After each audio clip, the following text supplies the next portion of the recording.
Welcome back to another episode of Motivate with Coach Camp. I, of course, am your host, Coach Camp, and I know something, you know something, we know something. We're in those beautiful studios of SRP with Mr. Derek Michaud. So let's jump into this week's guest. Look, this is another one of these local stories that I love to be able to share. People from my own personal community that are able to come on. Look, we've highlighted folks from all across the country. We've had people over in different countries. We had a person from Australia once. They were in a different time zone called the next day, which is weird. That's crazy for me.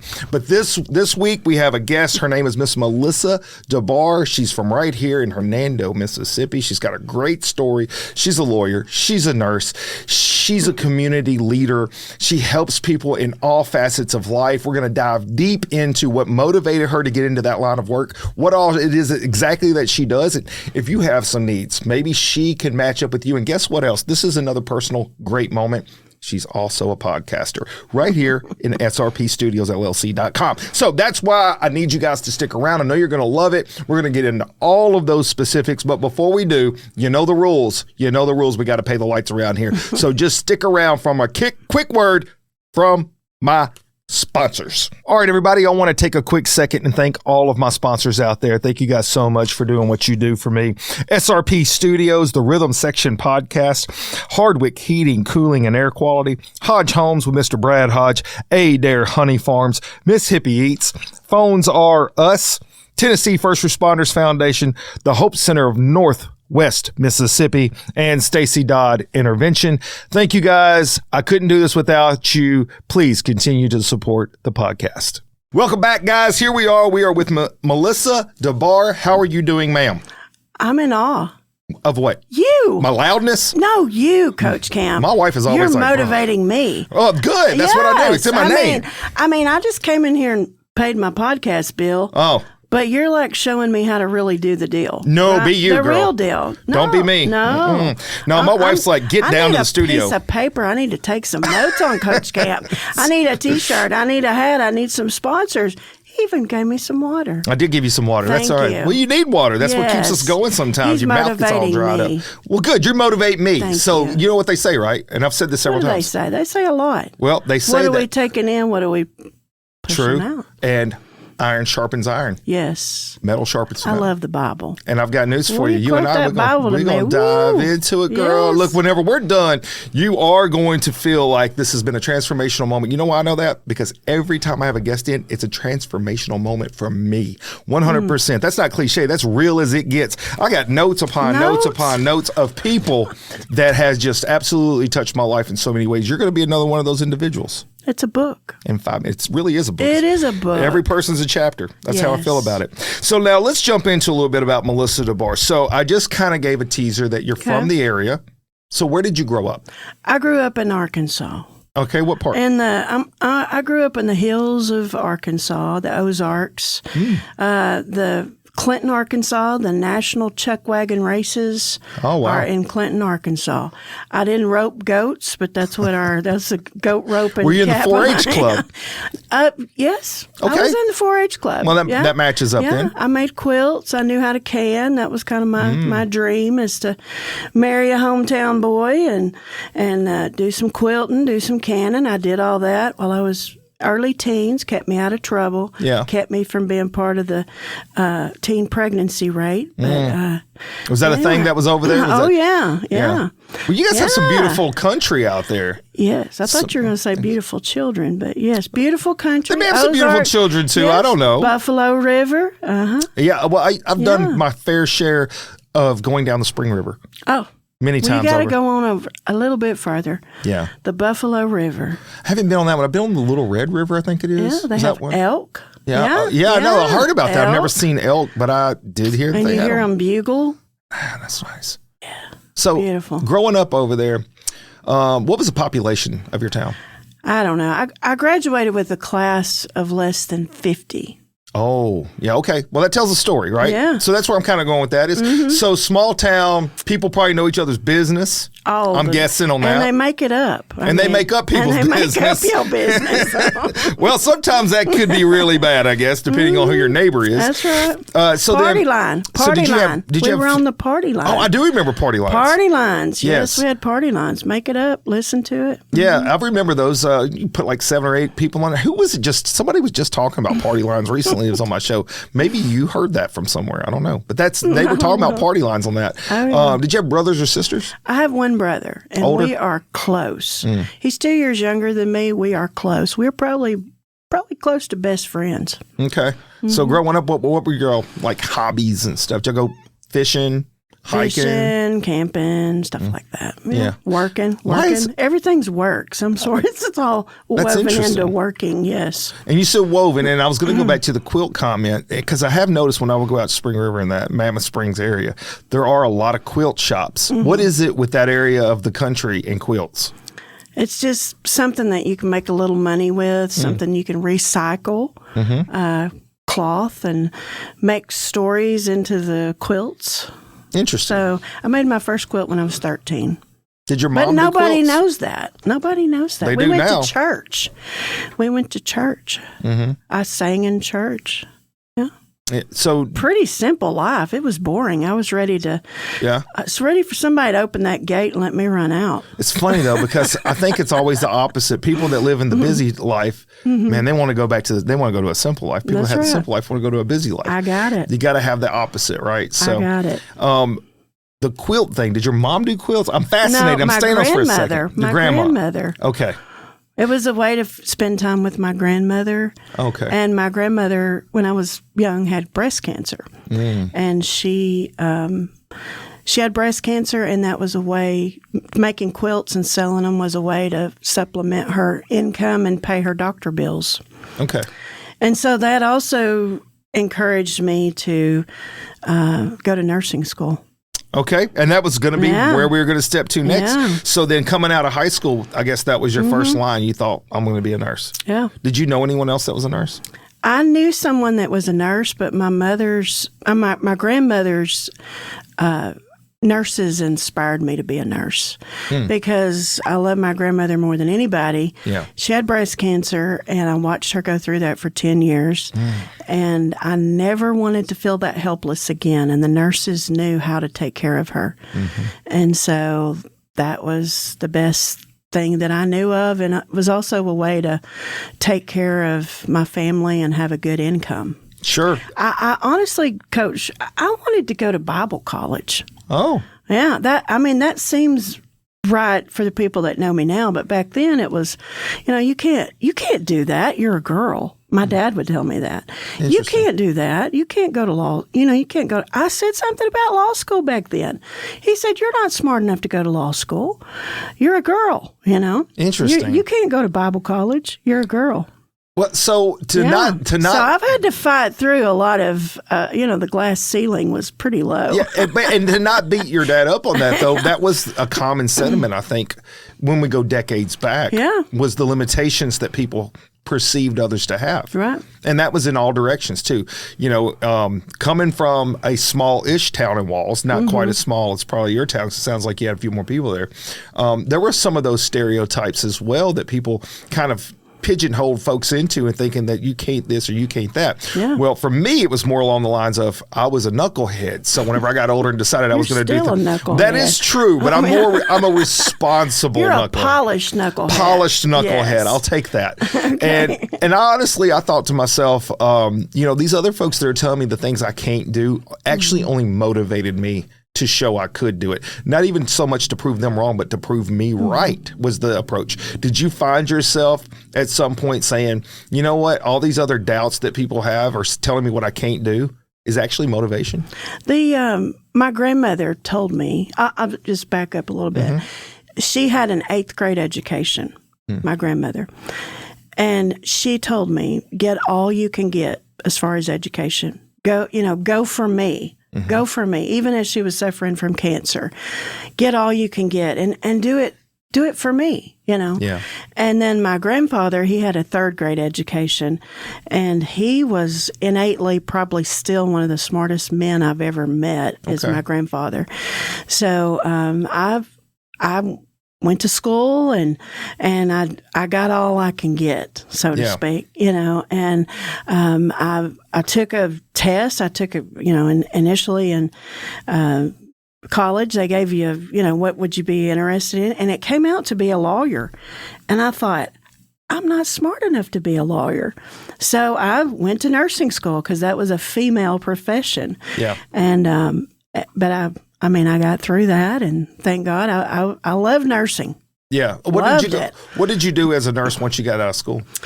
Primarily, I did drug and alcohol treatment and mental health. Okay. And I loved it. And one of the things I loved about it is I was inspired by a social worker who was just, you looked at her eyes and she was full of God, full of, life. And she was a Christian.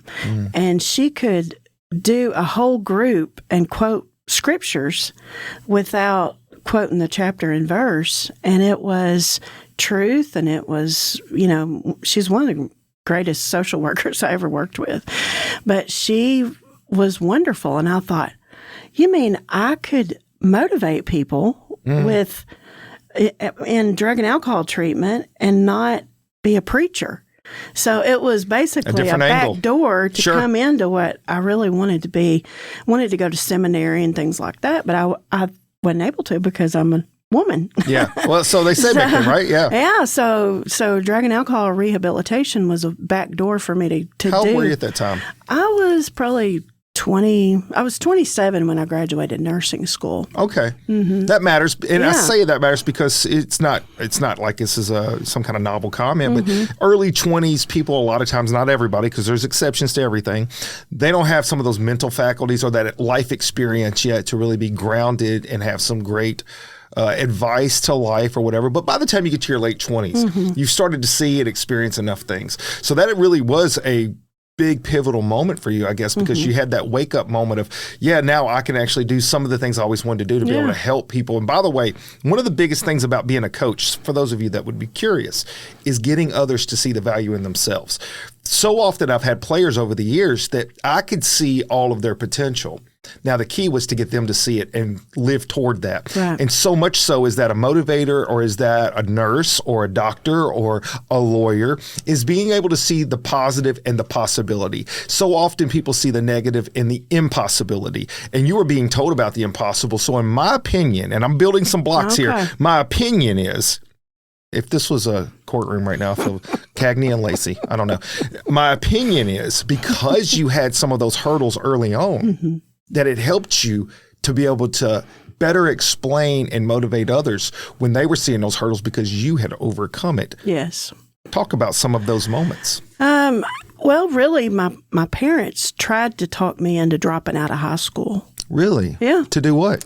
Well, locally there were the job opportunities were working at the chicken plant. That would be similar to Tyson Foods. Okay. The chicken plant. And you don't need a high school diploma to do the best jobs in the county. Right. And there was also the cord plant, which is making power cords for like skill saws and power, equipment. Those were the two best jobs in the county. So I didn't need a high school diploma, and my parents were both high school dropouts. So look how they turned out. So I didn't really need a high school diploma. And plus I'm a woman. It'd kind of be wasted, time. So they encouraged me to drop out, which lit a fire under me that my best escape was. I literally turned their advice upside down. Isn't that something, though? Yeah, I figured out pretty early, innately intelligent enough and I love my parents. I'm just saying that I took the advice they gave me and I rebelled and I did the opposite to try to grab as much education as I could. That is fascinating. Mm-hmm, What about your brother? Advice. What were they saying to him? The same. My dad was a mechanic. We had truck shops, diesel truck shops. So my brother didn't need a high school diploma either, but my mother insisted he needed at least to get a high school diploma because he would be making money. He's the breadwinner. But me, I didn't need that because I would probably marry somebody and be dependent upon them. So this kind of does go hand in hand with so many speeches I've given over the years to groups of individuals, in particular young people. As you know, that I do a lot of stuff with the young folks. I go to high school, speak to those kids, and that is looking beyond what the norm has been. If you look through the history of time, there have been plenty of individuals who have just propagated that from one generation to the next of their low expectations. Expect more from yourself and expect more than what had happened prior to you about your life. And that really is the idea of growth and vision. For you to have that without any other real true influences, that's amazing. Now, I want to pause on that because I want to go back to your grandparents. They seem to be really motivational to you in a sense of the work ethic that they had, the time that they spent, but then ultimately the moment, and this is the part that stayed with me, was the need is what drove the motivation for you to move forward with nursing. Seeing the difference they were making in your grandmother was the spark you needed. I'm using this right now for the audience. Right now, you are probably living in a moment where there is something that is drawing you to it because of an incident that's taking place. She would have never asked for her mom or her grandmother to have cancer, clearly. But that thing helped mold you because instead of being victimized by it, you were inspired by it. Yes. And so whenever you get out of high school and you go to nursing school, the fascinating part is that you were drawn to mental health. So let's go down that road for just a second if we can, because let's just face it. I don't know what year that was, but we're in 2025 and mental health is at the forefront of being a problem. We have so many other factors that play into that, from the social media to just the news outlets in general. What was that path like getting into the mental health aspect of things? Because I know that blends to who you are today. I loved it. I love mental health. I love emotional health. And especially spiritual health, maintenance. The duty that we have to maintain our own mental health. I saw so many tragic stories. There were people, I worked at a place in Little Rock, North Little Rock, called Bridgeway Hospital. It would be the comparison to Lakeside. And I've also worked at Lakeside, by the way, but to see pastors' wives come through, to see deacons, surprising individuals you wouldn't expect. To see coaches, people that get burned out, caregivers that are burned out, police officers, because life, the truth is life happens to all of us. Yes. And everybody's got a story. And when I first came in, I was working night shift, and I did a whole lot of people writing their stories.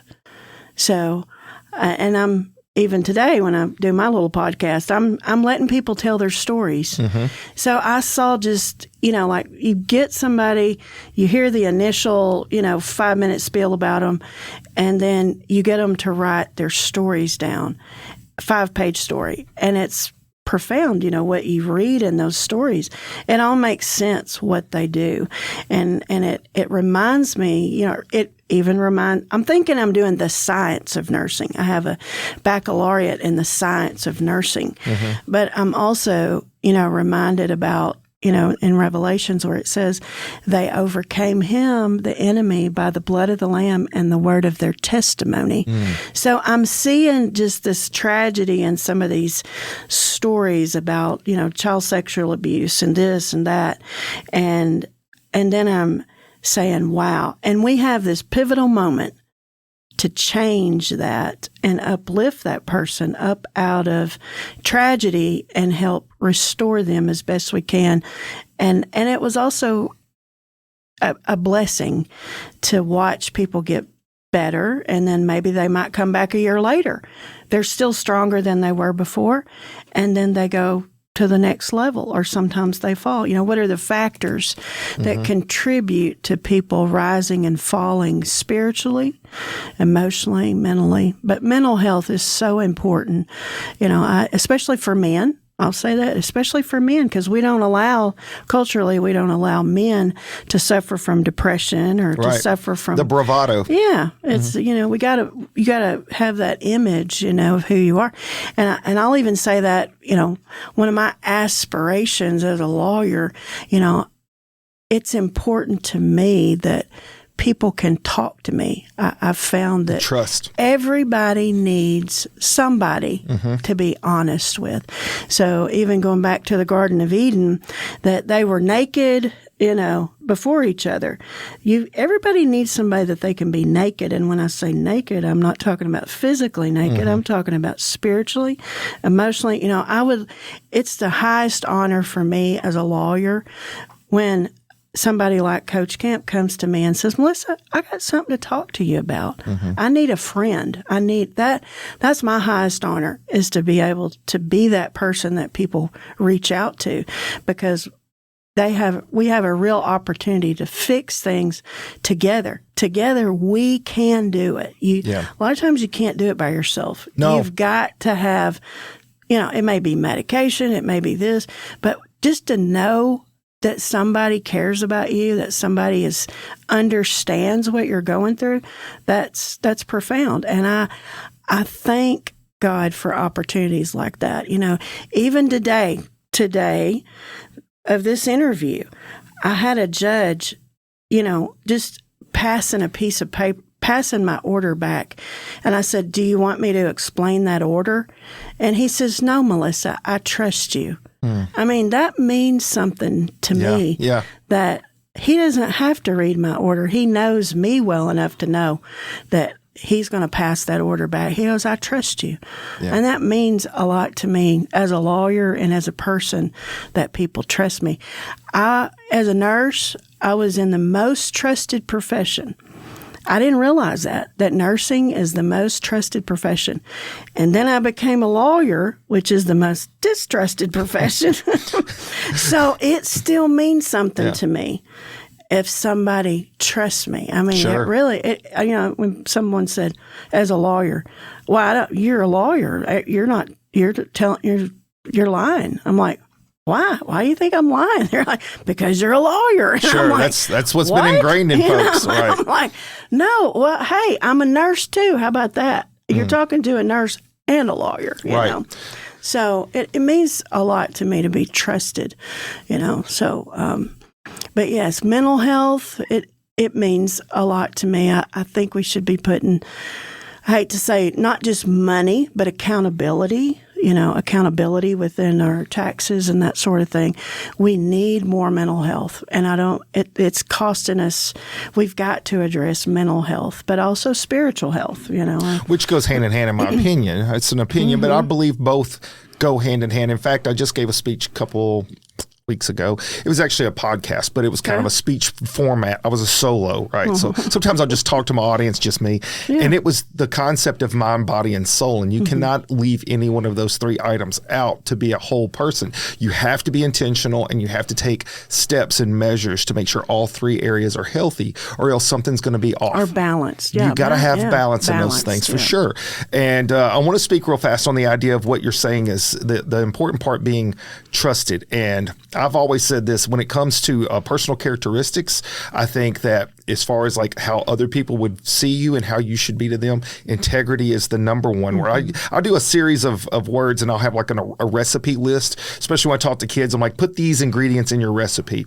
Or also I use the analogy of tools in the toolbox, because you got to have certain tools for certain situations. So think of your life as you're trying to build this incredible individual. What are the ingredients you need for that? Integrity has to be at the top. When you have that and people can trust you with their heart, they know that you're being transparent. You know that you're not out for an angle for yourself. You're out for them. Their success is your success. That is what a coach does. I'm not successful if I have one or two players that are great and we win a game. I'm successful if my whole team grows together. That's right. That's what you have to look at. And for me, that was an easy aspect for me to start to gain as I got older. Integrity is the top. The second part that you need that has to be at the top for personal development is self-discipline. Because when you have self-discipline, you know that you're going to do the things you need to do and you're supposed to do, and nobody's going to have to be there to tell you to do it. So self-discipline and integrity go hand in hand, and all of a sudden you've got this pyramid where you can start to build from and really have an impact on people's lives. So you said a couple things. Transformational is what I took from it. Being able to see a person's mental health improve, you recognize you're having an impact that is much bigger than yourself. Miss Melissa, if you went into law or you went into nursing and it was all about pat Melissa on the back, look at these awards I've won, look at these cases I've won, but people all along the way are like a field of carcasses and you've just left them everywhere as you stepped on backs to climb yourself. What did you just do? You have lost the purpose you have in life. God has a purpose. God has a purpose for you. And the best thing to do is to be able to figure out how to use your talents to help other people become the best version of themselves. You see what I'm doing here? I listen to all your stuff, girl. I'm just rolling with everything you just told me. You gave me all these things to unpack, so I have to unpack it quickly. That's why I talk fast. So you have found a way to be able to use that desire you had that you saw people helping your grandmother to be able to impact other people through mental health, which I got to tell you, we got to normalize that. Mm-hmm. We have to normalize mental health, that is no longer taboo. And that's in all facets of life. I am thankful to say, because I'm prior military, I'm retired firefighter, and that bravado had been there for so long that if you mentioned it, you're suddenly scarred and you're damaged and people don't want to, and you're weird and all these other words that people want to use. Not to you. Dabar, no. Yeah. What I'm saying is the social view been. That's right. And now it's starting to get better to understand that if you don't pay attention to that, those things will tear you down and make you a person you don't like and you don't want to be, that's damaging to yourself and others. So I'm glad to hear that you went down that path in nursing, because nursing can be a lot. You can be OB, you can be ICU, there's a lot of branches to nursing. That's right. So that obviously helped you as you move forward. Now, I want to ask you this. I know I just threw a lot of words, y'all. I know I did. It's a thesaurus of words. My wife is always so happy. She's like, you have podcasts today? You got podcasts? Got too many words here at the house, baby. You got too many words. Go share them with somebody else. That's right. So we're thankful. And thank you for being thankful. Yes. So you said, and I want to ask your opinion on this. You said to have them write down their testimony, physically write down their testimony. Now, I have an opinion of why I think that's important. I want to hear your take on why you have them do that. Well, that's what the doctors wanted. Okay. That was an assignment that had to be done. And then you've, of course, got to have somebody to read it. But that, it makes the person slow down.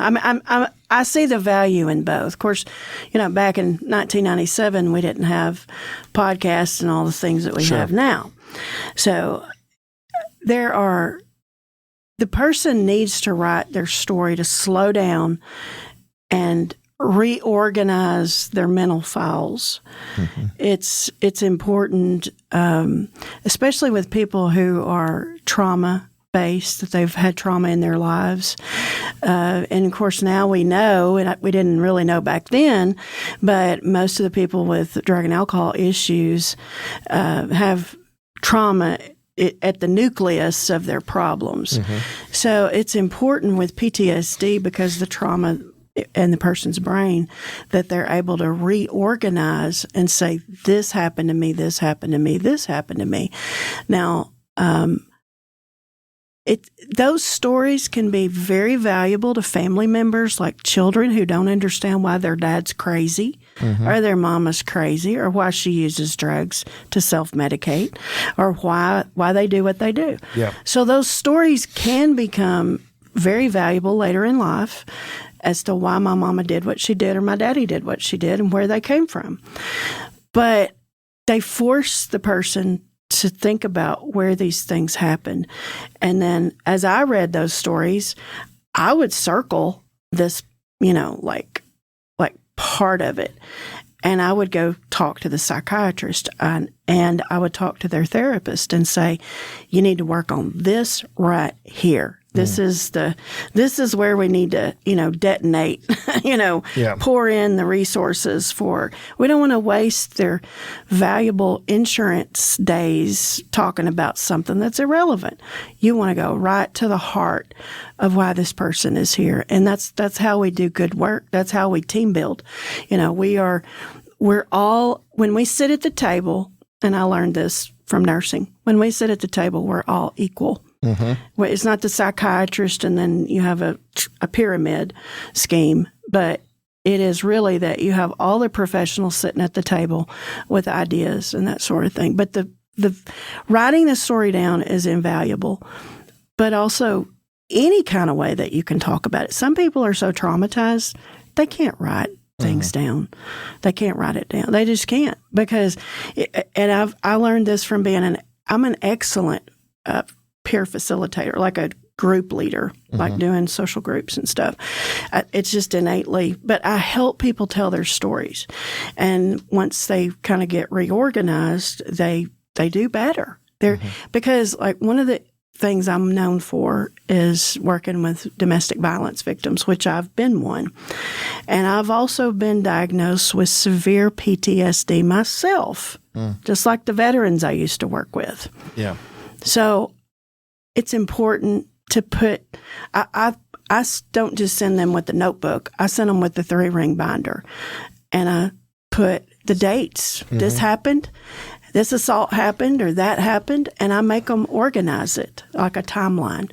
Because one of the difficulties working with people with PTSD, drug and alcohol issues, domestic violence victims, veterans who've been through whatever, or taking a history on the side of the road as a paramedic.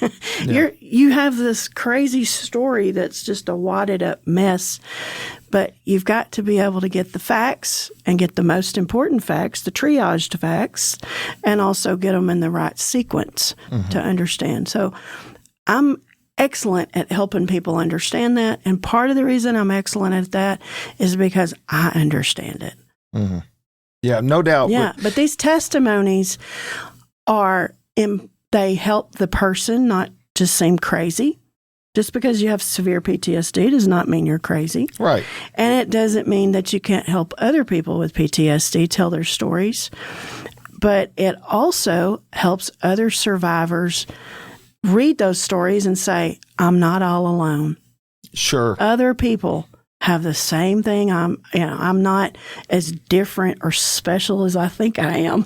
That's what I love about this podcast. I've had so many folks send me messages from all over the place. Obviously, people I don't know, and it will be a guest that I had on, and their story spoke to them in a way that's like, that was the first time I felt like I wasn't an oddball. That's the first time I felt like I wasn't in this vast ocean alone, was how one person described it. And I'm just like, that makes perfect sense. It makes to me. It all worth it. You don't understand sometimes how many people are just like you or been through the things you've been through. So that empathy is so important. And that's why I even mentioned earlier in our conversation about when you're young, it doesn't mean you're not smart. You can be very, very smart, 18, 19, 20. It's not a knock on you that you haven't had the life experience. You haven't been down some roads yet. Yeah. You could have a great idea, concept, and rationalization towards a situation that you may encounter, but you don't have the tools of having lived it. So it makes it a little bit more difficult to actually have that empathy factor.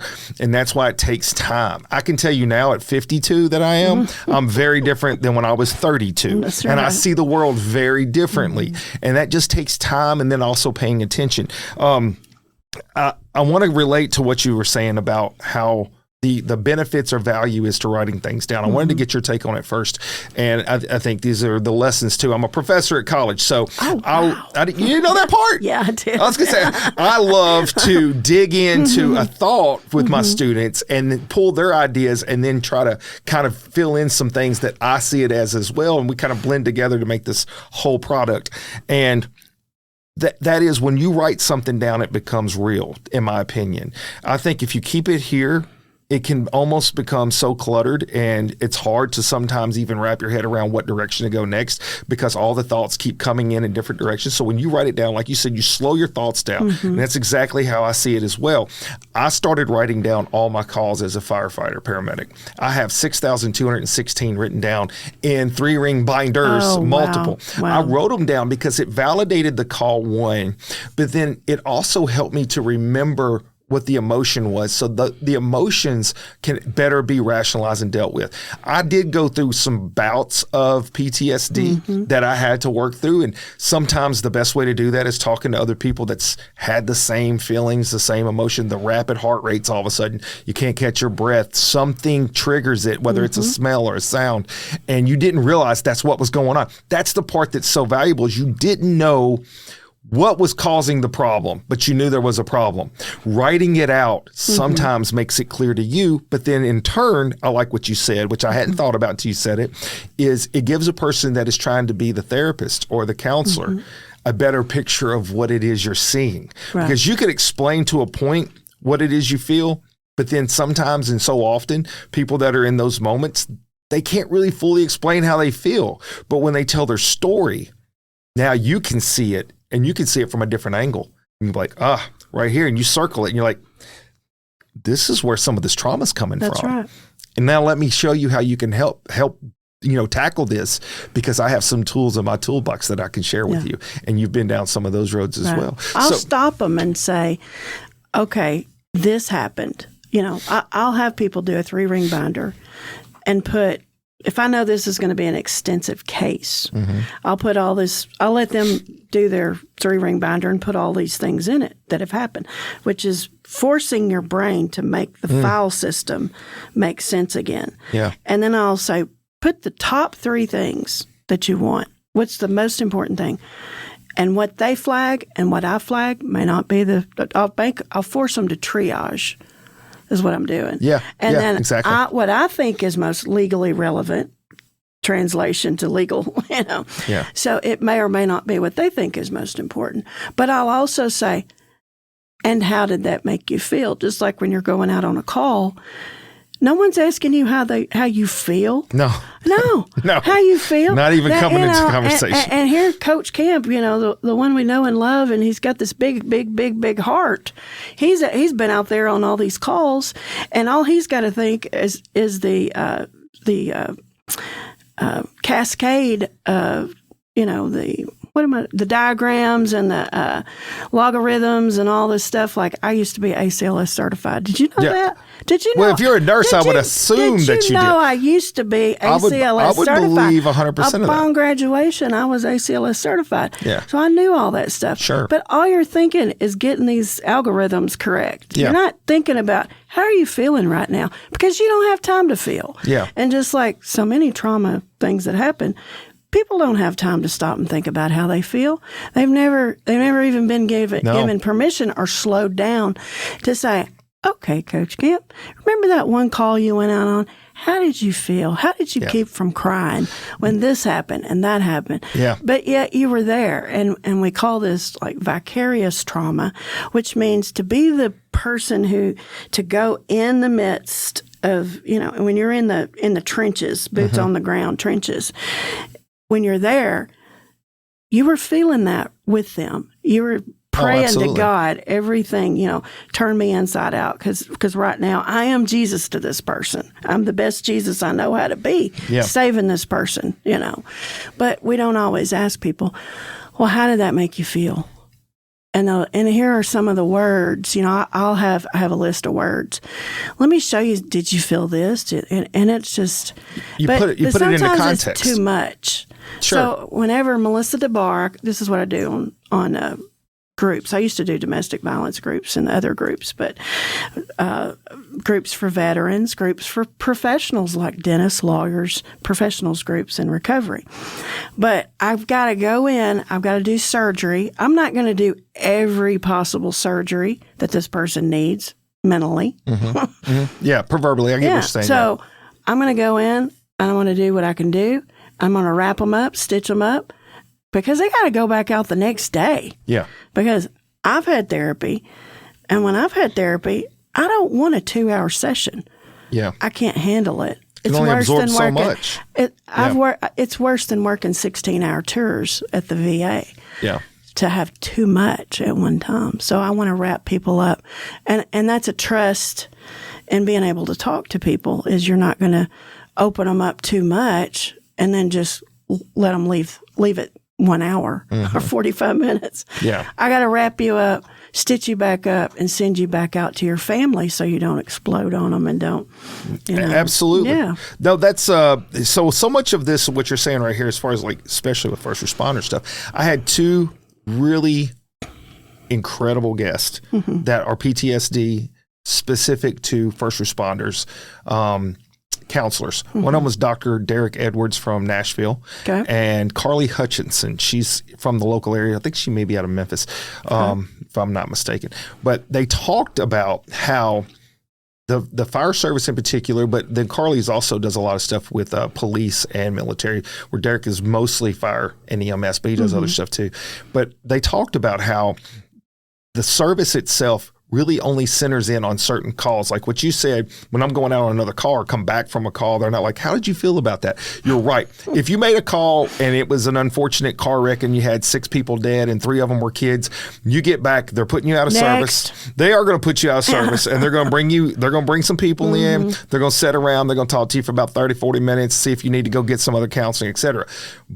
But it's the cumulative effect that they don't think about. Right. How you just made 3 shootings in the last 3 days, and maybe they weren't massive everything, but there were a couple of small ones here. You make 1 car wreck with 1 DOA. You do these little things, and it's like death by 1,000 cuts. That's right. And they're not constantly checking in. Well, that's one of the things that we're trying to get back to, where we normalize that. And I say we because I'm an advocate for this. I'm actually fortunate enough to be emceeing an event coming up next April that is all for first responders and PTSD. I'm like, wonderful. Yes, I will do that for free. Absolutely. Yes. Tell me where. It's in Germantown. So anyways, I'm just, you saying certain things triggers those moments. And I want to go back to one other quick thing, because you're talking about this, and it does, and we're going to transition at this point to some of your, how working in mental health helped you take the next steps in your life, and where did it bring you to? But before we go there, I just want to relate one story. And you're so right about how the things you're doing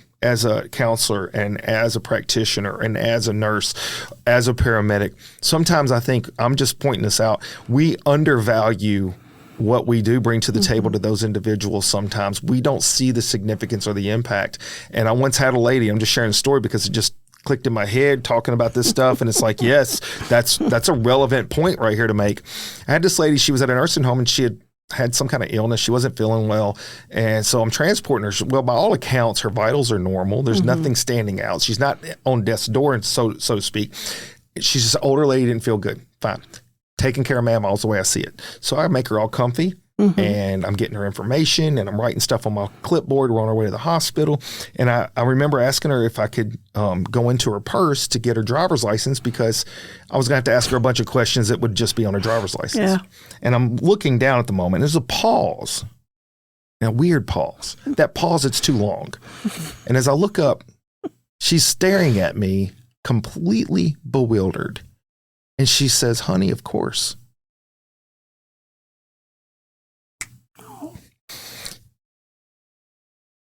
She says, "Of course I trust you to go into my purse, because I trust you with my life." Aww.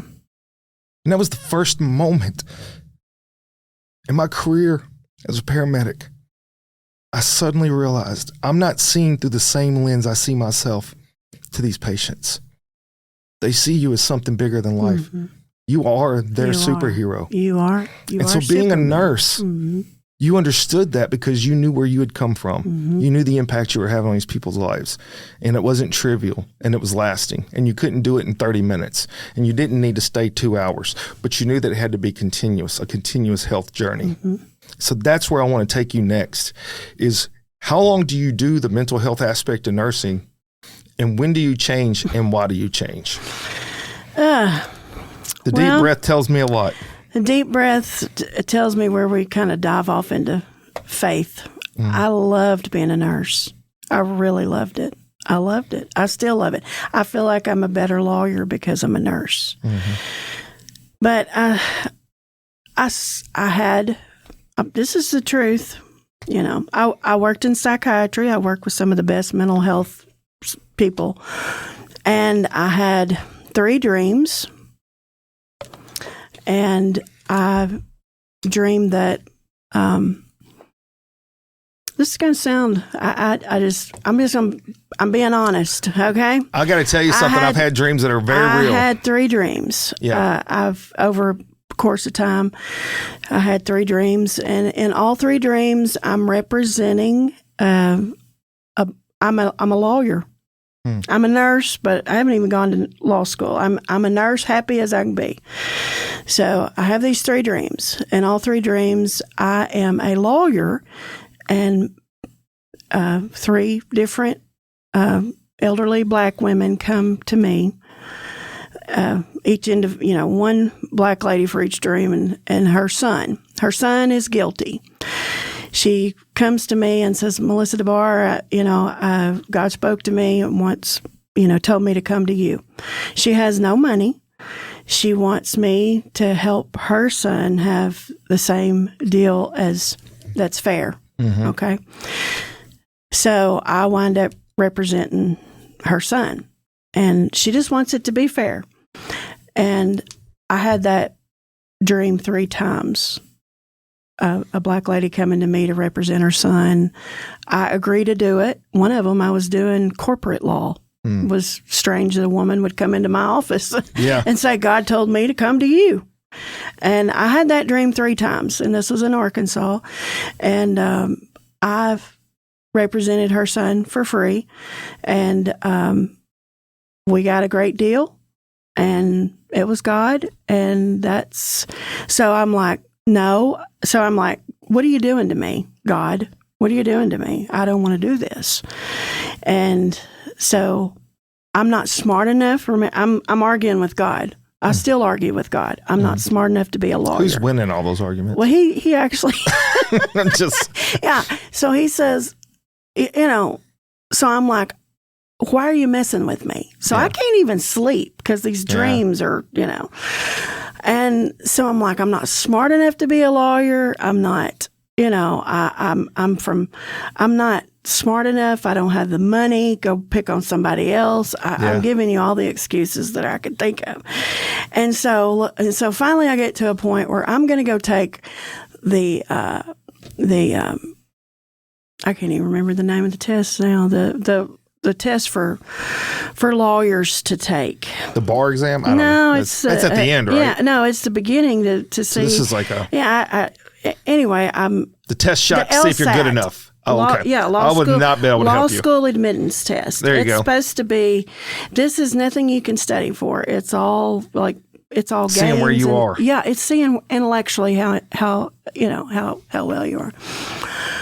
So I take this, I'm like, I'm going to prove that I'm not smart enough, and I'm going to be turned down, and then I'm going to be off the hook. Right. I take that, I do well.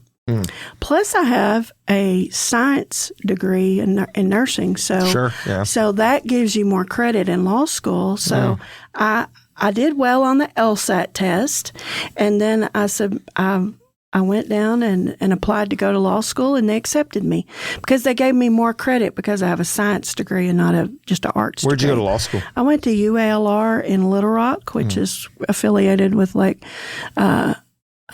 Bill and Hillary Clinton and all of that kind of stuff. So, but anyway, that's where I went to law school. But I got through law school. How many years is law school? You had your BSN. It is. They have a part-time program, so you can go 3 years. If you go full-time, it's 3 years. If you go part-time, it's 4 years. Okay. And I drove, and I didn't think I could do it. I mean, at the time we were building a house, and I stayed in a travel trailer. I drove farther than everybody else, so there's a motivation. Oh, sure yes, is. you can drive farther than everybody else. I drove up with cow slobber on my Trans Am, and I bought my own computer, and everything I did was God giving me. Just He made the provision for the vision. Okay. And I had favor. The law professors I had were phenomenal. Some of them represented Bill Clinton. Some of them there's a lot of connections to Bill Clinton and his administration, and but there were also civil rights connections with the Little Rock Nine children that went into an all-white school back in the 60s, so there were connections through the civil rights movement. And pretty fast, the ACLU was contacting me about doing cases, or being helped. And I was like, what? I asked for permission to attend the Black Law Student Association meetings. A guy stood outside as a white woman and said, "Can I come to your meetings? I just want to sit in." You're trying to fulfill the prophecy that was given to you in a dream. Yeah. You were seeing where's this kid and his mom? Yeah. They're here somewhere. I know for sure that I've met a couple. Yeah. Isn't it interesting though that they come into my law office? Those visions actually come to you in dreams. Yeah. I've had so many over the years that have come to fruition. One came to me. I'll just say this. One came to me and I was this is when I had a big law office on Goodman Road, and it was like back-to-back appointments. Somebody came in and they were, it's a God thing. They came to my office and there was a song connected to it. And when I sang the song to them, they started crying. They knew that I was their lawyer. Wow. And you didn't know that was going to be you just sang your song. I sang this song and the person knew. We connected and it was like, wow. And I said, this whole experience is a song. And they wrote a song based on this season of their life. Wow. Those are things that you couldn't even learn in seminary. I mean, those are not so here's the deal. People come into my law office and they'll say, "Melissa, what's your success rate? I want to know what your statistics are. Are you going to win all your cases?" Yeah. And I'm like, I'm not really that smart. I'm not. And I'm not that smart. I've got C's. I didn't have all A's. I didn't make law review. I was just glad to be there. I'm kind of like Minnie Pearl. I'm just mighty proud to be here, right? And I understand that reference. I love it. All right. So I'm just glad to be in the game. I'm just glad to be on the bench, part of the team. Right. But I'm smart enough to pray about my cases. Yeah. And I'm smart enough to obey God when he tells me to say things. I pick up wisdom. I'm smart enough to call other lawyers who will answer the phone. I'm a problem solver is what I am. I'm not the smartest lawyer. Do you mind if I ask how old were you when you got out of law school? I was it was 2004, so I was 35 or something. I know you're not supposed to ask ages and stuff to women, but I was just curious about where it all fits into the big picture. I don't look like what I've been through, and I'm thankful for that. I don't look like what I've been through. Well, Lord knows I've been through some stuff too, girl. But I'll tell you something else. I think this is very important. My mother, when I told my mother that I was going to quit, that I was going to go to law school, my mother said, and I love my mother. She doesn't watch podcasts or anything like that, but she said, my mother said, "Why can't you be happy with what you have?" So I had to defy what my mother said in order to break out of that and obey what God told me to do. What God had put in my heart had to be more important than what my mother said. All right. So I think that's very challenging for women that I don't have to have my mother's approval. I have to have God's approval. And then the other part of it, I went back to, I was in the nurse practitioner track. That's what good nurses go back to nurse anesthetist school. That's what my wife did. That's what we're supposed to do. Right. And I was in it and I had good grades and everything, but it's not where I was supposed to be because I had those 3 dreams. Yeah. And I was not happy. I knew I was not doing what I was supposed to be doing. When I went back to my doctorate level, instructors at UCA and Conway, they said, "Why? Why go to law school?" I said, "Why not?" And they said, I love your just boldness to it. I love it. It just kind of falls out. I mean, I'm not smart enough I'm really more like Forrest Gump. I really don't know the profoundness of what I'm saying sometimes, But I'm going to stick with doing my best to obey God. It really works out a lot better than following where I've been instructed to go by other people. Sure. There's so many layers to what we've already discussed today that I find fascinating. And that is, first and foremost, coming from a small town, you have no reason, you have no legitimate, actual in front of your face belief why you should be bigger than what you're being told you could be. You don't have those examples right in front of you. Plus, we're you and I are around the same age. We're from a time that there was no such thing as internet. So you couldn't even research different areas of life. You just had to go with what you had in front of you. I had half a set of Funkin' Wagnalls from the 60s. Is that the encyclopedias? Yes. When I was in high school, my parents did not care what kind of grades I made. It all had to be innate. It all had to come from within. So if I did a research paper, yes, I had to pick something between A and M in the Funkin' Wagnalls from the 1960s.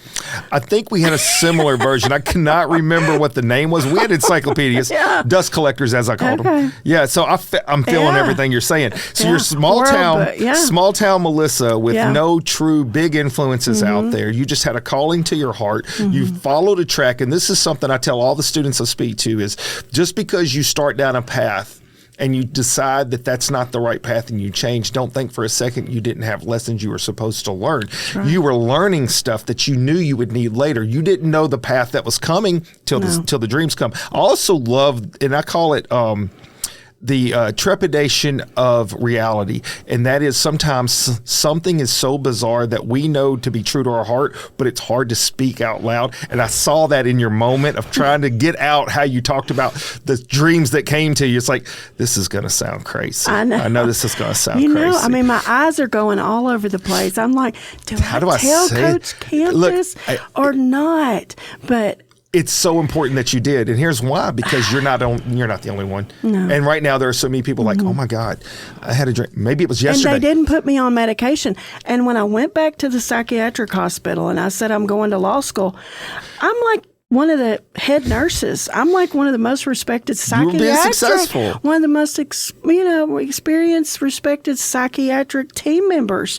What are you doing leaving the herd and going to law? And they had concerns about me because, Melissa, you're too nice to be a lawyer. You're too honest to be a lawyer. The psychiatrists were telling me that. And I'm like, but I had this dream. And I'm like, they're like, oh, and I'm like, do you think I need to be on medication? No, we don't think you need to be on antipsychotics. Maybe it is really a dream. I don't know. No, I did escape, but I love it. I mean, I'm still connected to that team. Those teams, team building prepares you for more teams. Oh, 100%. Every single aspect of your life, the things you go through, good and bad, are building a person that you should be able to use as strength down the road. It is strength. And I know, and we're not going to go down some of the roads because I know that you had some domestic abuse issues that you had to handle personally. So you have all these other things that pour into you. Now, think about the nursing part of you that gave you the strength to be able to believe in yourself. And I think even though you're sitting here and you're being very modest about saying you weren't smart enough, I think, though, that you had to gain some confidence in being able to pass nursing classes, something I know because I'm married to a nurse. They're not easy. Nursing classes are not easy. They're not easy. So you being probably cautiously optimistic to yourself, recognizing that you're stepping out of your comfort zone because sometimes we build an environment or a world that we're comfortable with, but then it's okay to recognize that that's maybe not where we're supposed to be. Our heart is pulling us in another place, and you actually had an actual vision that come to you to tell you this. And I've had so many of those moments. I want to tell you a coach fact real quick. May I? Yes. May I reciprocate? Please, Let me reciprocate for a quick minute. Yes, thank you. I am. I don't feel so crazy. No, this will totally make it real. So I am all in firefighter paramedic. I think I'm going to be there for 40 years. I'm going to be the king of fire departments. I don't know what that looks like, but the leader of all the fire departments. That's what I'm going to do. Every class that comes up, I'm taking it. And I was doing that. Yeah. I was on a special operations rescue team. I was on Tennessee Task Force. Everything that came up, I'm in. Let me do it. I couldn't learn enough. But then, guess what happens? That's me too. I like to apply for all. And that's what I was doing. I was so focused and motivated and comfortable. Now, you're not going to believe this because I'm co-relating. I didn't say it first, but it's true. I kept thinking to myself, God has a different plan for me. I'm a coach. I coached sports for 30 years. I'm coaching. I'm like, am I supposed to be a coach? I love firefighting paramedic. But I wasn't in tune with the call. I wasn't in tune with the moment. And all of a sudden I have an injury with my shoulder. And I'm like, I don't think anything of it. It's on the job. Uh-oh. it heals. Some time goes on. I have another injury on the shoulder, have another surgery, another injury on the shoulder, have a surgery. I was not listening to the calling God was giving me. And God's like, you're going down this path. You don't have a choice. I got you by the arm, buddy. I had been having dreams of giving motivational speeches on stages. And I thought to me, I'm just doing that in natural when I'm coaching. So to me, in a lot of ways, I was relating the dreams of being a motivational speaker to me just coaching, because you have to give motivational speeches to your players, especially when you're getting the snot beat out of you. You got to make them get back up and get on the field. So you're constantly being Vince Lombardi sometimes. And so I didn't think a lot of it. But when that happened, I'm like, okay, well, God, I'm out of firefighting. They told me I had to retire. So I retired in 2016. I had zero game plans of what to do next. Much like what you said, though, I had the injuries to my shoulder, and I'm like, maybe I'll go be a PA. I could be a physician assistant. I'll work in orthopedics. I have a lot of personal knowledge. I can be empathetic. I can help people. It's another area to expand. Sounds like a good plan. It makes perfect sense to me. But not a God plan. It wasn't. Good plan, but not a God plan. It was not. And God said, guess what? I got something for you. In 24 hours, I had a phone call. No, actually, it was an email at first. Down the road, it was a phone call to come in and be a teacher. And I'm like, I'm not a teacher. I barely got through school. I had a 16 as my high on an ACT. That was the highest grade I ever made. Like, I'm not a teacher. He's like, you are going to be. Yep. And in that classroom was where the kids, the students, said, you should be a speaker. You have a gift. I didn't know I had it. I didn't know it was there. I felt embarrassed to say that I had a gift for something, because it made me feel like I was being pretentious, and I'm not that. Right. I always try to see the best in others, but I'm like, these people are seeing the best in me. Maybe I should listen. You should listen. Let me tell you something. Since that moment, Melissa, and this is where it all comes together for you as being a lawyer, following the path, listening to God's word, knowing that this is the thing that you're supposed to be doing. You're in the place you're supposed to be at the time you're supposed to be there. Trusting that takes faith, and faith only comes through believing and moving forward whenever that moment comes. And that's what I did. And I said, I'll go all in on the speaking thing, but I need to sign. I need something. I need something to show me that I know that this is the right thing. That's right. So I made a video. My first video I ever put out. I put it up on my garbage can, my phone, and I just did a 4-minute video. Now, in my head, I'm thinking like kids think today. I need 10,000 likes. I need, 500 comments. I'm thinking that's going to be a validity to me. Now, all of a sudden, I'm going to be like, yeah, this is going to be the thing. I had one comment. One. And the girl said, I want you to know your message has given me strength to keep going. My dad committed suicide this year. One. That's one. That's it. I said, that's worth it all. Why I'm doing this. That's worth it all. The impact of one person. And it all came clear. Those years as a firefighter paramedic, I knew when I went in a fire, I was willing to risk my life if it meant I could save someone else's. For one. Yeah. Why am I trying to get 10,000 likes? Just one. It was one person's life that I impacted on my first message. I said, God, this is the path I'm going on. That's it. And whatever that leads me to, so be it. If it's just one person at a time, I am willing to take this as far as I need to go with it. So that's what you've done. You go to law school. You become a lawyer. You're that person that's transparent, that people can confide in and believe that you have their best interest in mind. Now, we have to go to this next step before we get to the end of our road. Okay. Why podcast? And let's talk about the podcast. The podcast actually is coming out of that testimony thing. The more that I've worked with people, the more I've met people with fascinating stories. I mean, I wish I've sat here listening. You have all these stories of your runs, as being. It started with one. I know. I always thought I'll write a book. Of my nursing stories. I didn't do that. I said I didn't have time, And so I've kind of had some regrets over the years that I'll say, let me back up a little bit further. I really, truthfully, Melissa in the flesh, just wanted to be a wife, just wanted to have a marriage.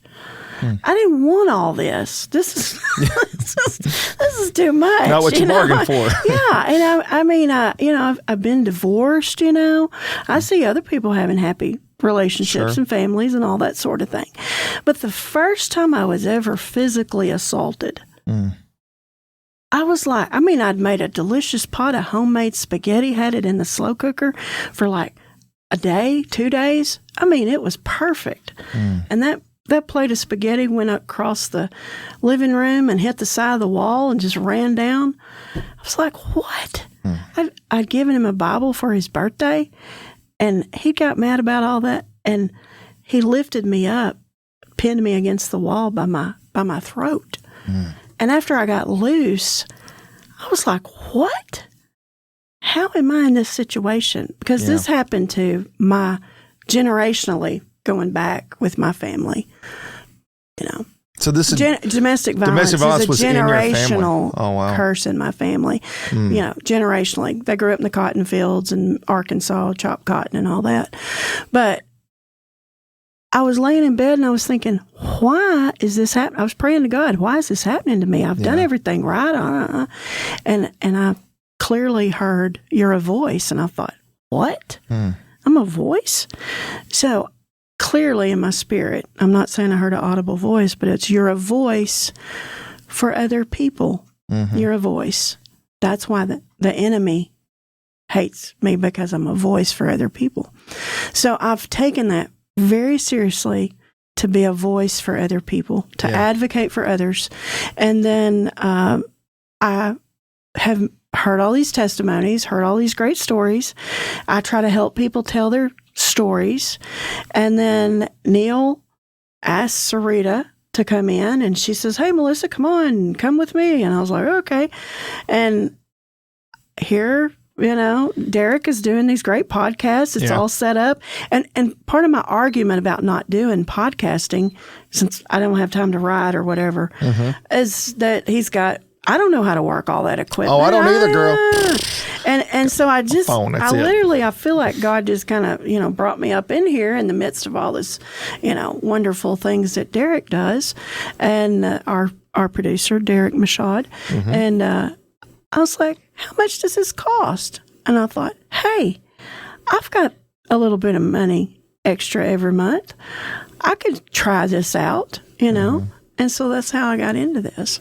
That's awesome. So it was the connection with your guest. I'm not trying to make any money. I'm just trying to tell stories. Obviously. Yeah. It is the impact that you have. You have not made $1 million yet. Is that what you're telling me? I have not made $1 million yet. But you've had 1 million dividends across eternity. I believe the butterfly effect is a very real thing. Now, the connection to all of us, that I feel like a proud daddy. Yeah. I'm sorry to say that, You're awesome. But you make me feel like a proud daddy, because Neil got here and started because I had him on my show. Yeah. And then you come in with his show, and it is like this. And think about it. It's a family. What if I always think about this when you see impacts in so many areas of life, from students that I've taught to players that I've coached, you name it, across the board. When you see a person go on to do amazing things and they impact so many other people, I always do come back to, God gave me that opportunity in that moment to be a part of that. And that's not a small thing to me. No. You know, not to say that you would have never started a podcast down the road, but it did open doors. Yes. And for me, I think to myself, everything's intentional. Are you paying attention? I've said this a few times on different episodes. So if you're one of those listeners that never miss an episode, you know that I've said this. It's just one of those things. But I once had a friend a few years back said, they were just making a comment tongue in cheek, but with reality based behind his thought, was, why don't we see miracles today like we did back in the day of the Bible? And I said, bro, there are miracles happening every day. You're just not paying attention. Day. You're just not seeing all them. Around, like the Dolby sound or whatever that is in the theater, says all around every you. Day. I think not for one second that you're not in front of me because of a miracle, because of the road you went down, because of all the negativity that maybe you were given when you were a kid of what was possible and not possible, and you didn't believe that. You didn't feed into that. You saw past it. And the fact that you continue to push yourself, and even though probably legitimate, that you had some low expectations for yourself, but you were willing to try. Right? Is that not it? A reach. Just go the path. Yes. Go the path. Take the chance, because you only get this one shot. I had to trust Neil. I had to trust Derek. I had to trust in God, trust you. You have to do those things. And in the end, if it's the path you're supposed to be on, God's going to take you down that path. Now, I want to finish up with talking about your podcast a little bit. Okay. So now we know how you came in the door and how you got here. How do you come up with the name American Fight Stories? Well, I love veterans. Most people know, 20 years. So that's the most important thing one of the most important work that I've really done tangibly is that I'm proud to I'm not saying pride like in a bad way. No. I'm so thankful to listen to stories of veterans for 20 years. I use the word honored, and that's honored, what it is. Yeah, that's what it is. I'm a better American because I took care of veterans, and I love that. And they've count even the felons, all of them, have given me a fight to fight through, and they've taught me how to fight. So I am kind of like a hodgepodge or a quilt of America's That's a great best callback. That is a great way to look at that. I am that person, and I've had veterans who were terminal who've asked me to fight, kind of like my grandmother said, get all you can, do it for me. And I've had other veterans who've said, do what you can do. What can I do I didn't get to go overseas. I should have, I made the top score on the ASVAB when I was in high school, but I didn't go in the military because girls don't do that. So what do I do now? Every day, get up and answer the call, be the best American that you can be. But I also noticed that whether you're a veteran or whether you're fighting cancer or whether you're fighting a custody case or whatever everybody's in a battle. And it's important how you fight. And so I think as Americans, we're unified. I'm trying to bring unity. I'm trying to encourage. I'm trying to motivate. Yeah, you are. But I'm wanting to bring like fight stories, and even some people may think are minimal. I think they're important fights. I think music is important. I think there's a lot of things. I think there's a lot of fights that are going on, and I think it's like my brother. His thing, quote thing, is he's a spelunker. He's a caver. He loves caves. Oh, whoa. He loves caves. No thanks. And I'm he out. fights. He fights for environment protection. He fights for water, purity of water. Fights for our national parks, Sure. And it's important. And it's important to him. And just the fight, if you sit down and listen to him, you'll be a believer, I promise. But everybody's I love clean fighting. water. Yeah. Of course you love clean water. I don't want to climb in a cave, though. I'm just saying. I've got my limits. Yeah, I'll let him do that. But yes, clean water, you're right. People do need to fight for everybody's got to stuff. fight. What are they passionate about? Yeah. What are you fighting? And everybody's fighting something. They're love fighting that. For. I don't want to. Sometimes people are fighting against and sometimes they're fighting for.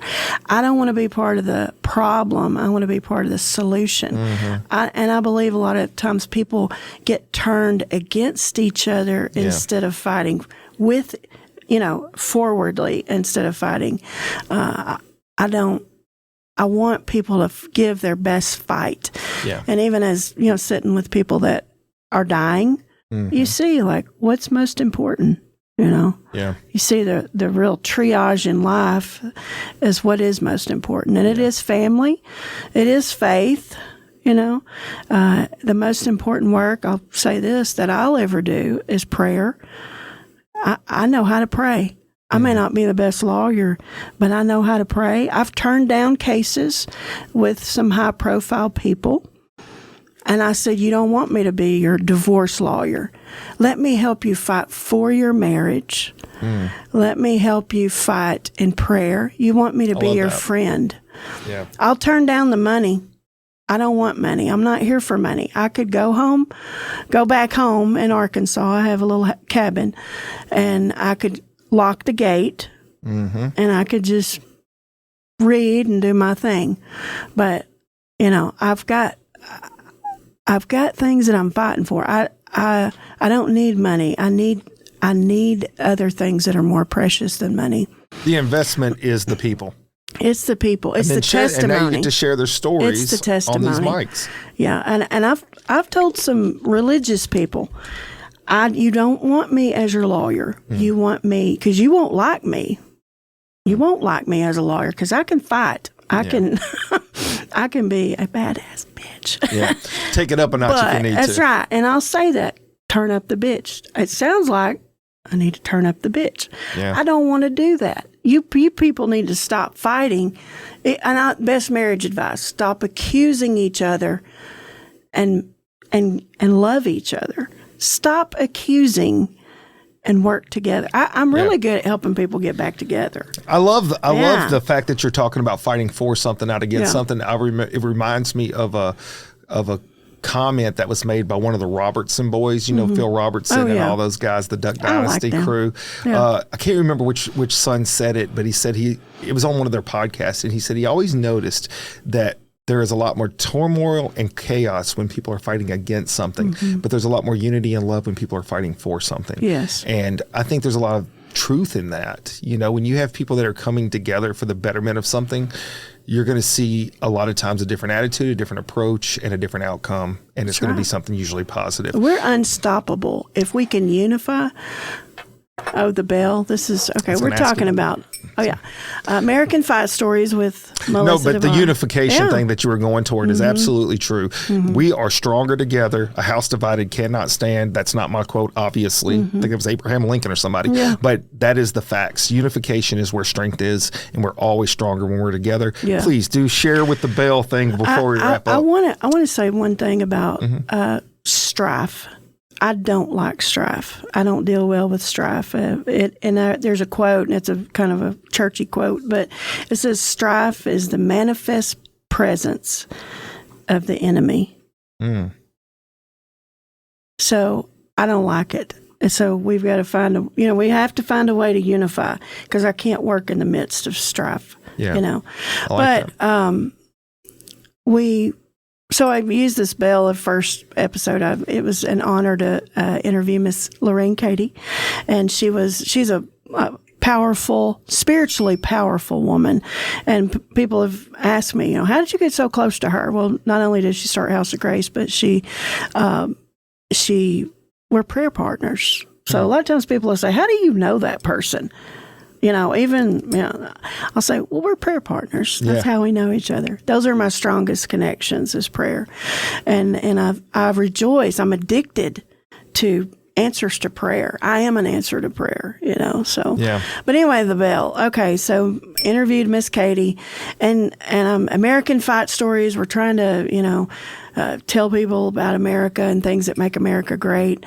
And she's just, doing all kinds of things, talking about work. I mean, we shouldn't be afraid of work, right? Right. I like to work. I love it. So I was like, man, I feel like I've got to ring a bell or something. Cause she was inspiring the moment. Pay attention to this. Yeah. This is good stuff, Even though she's kind of, delicately bouncing over it, I'm like, oh, man, I want to ring the bell. So we brought the little bell into it to when we hear good things that you need to pay attention, like wake up and pay attention to this, we ring the bell.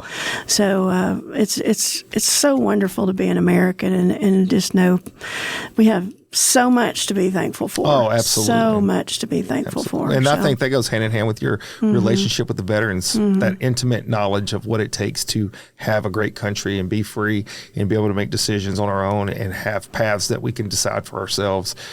Doesn't come free. It's beautiful. Freedom is not free. Freedom is not free. We have to fight every day, and whether it's American freedoms or people fight through addictions, or you have to keep your head above depression and above every day. Wake up and fight. Absolutely. We had choices today, Coach Camp. We had choices. We didn't have to come here today. We made a choice. I'm glad you did. Derek came in. He could have just left the door locked. Sure. But thank God people made good choices. So and you're part of.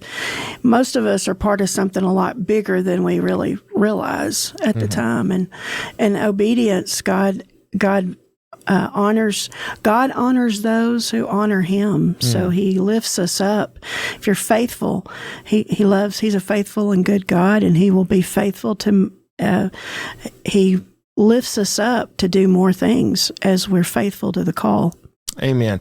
I couldn't have said it better myself. I usually leave a few seconds to minutes for my guest to wrap up, and I think you wrapped it up beautifully. Wow. I don't think we could add anything more to that to make it better, to be quite honest with you. I do want folks out there, though, to know how they can follow you on your podcast, and then if they are in need of a lawyer, throw in there, how to reach you or what it is exactly your services offer. I appreciate it. I'm a solo practitioner, so but basically just Dabar Law, and that is I have offices in Mississippi, in South Haven and Hernando, Mississippi. Just Google it or Facebook, and then I also have an office in Arkansas. So if you need a lawyer in those two places, it's American Fight Stories. That's on Spotify, podcast, and also on YouTube. And I'm just kind of building my episodes up. Hey, look, I run marathons, and I can't get to mile 26.2 if I don't take the first step. Okay, that's right. Everything is a step process. You're doing big things, girl. Yeah, I'm thankful. I'm honored to be a guest on your show. Well, thank you. I'm honored to have you as a guest. Honored. It's never lost on me that a person takes time out of their day, which everybody's busy, to come down to the studio, sit, share a moment, and to be vulnerable. And you've done all those things. And that transparency that we spoke about throughout the episode is what connects people to you, that honesty. And I know that you're going to have such a massive impact further down the road, being the practitioner that you are, being the lawyer that you are, and then being the podcaster that you are. Huckleberry. I'll stand with you. Yes, ma'am. And I'm with you. I will stand with you. I thank you so much. appreciate it. I know you're going to do some big things. I'm looking forward to it. Yeah. I know this much. We are stronger together as we That's right. spoke. That's what I love about podcasting is when we all team up together, man, the voice is so loud That's and so right. big. I love message. Neil, and I thank you for helping him, and I'm thankful for Derek for doing great work and making it affordable to do what we do. Absolutely.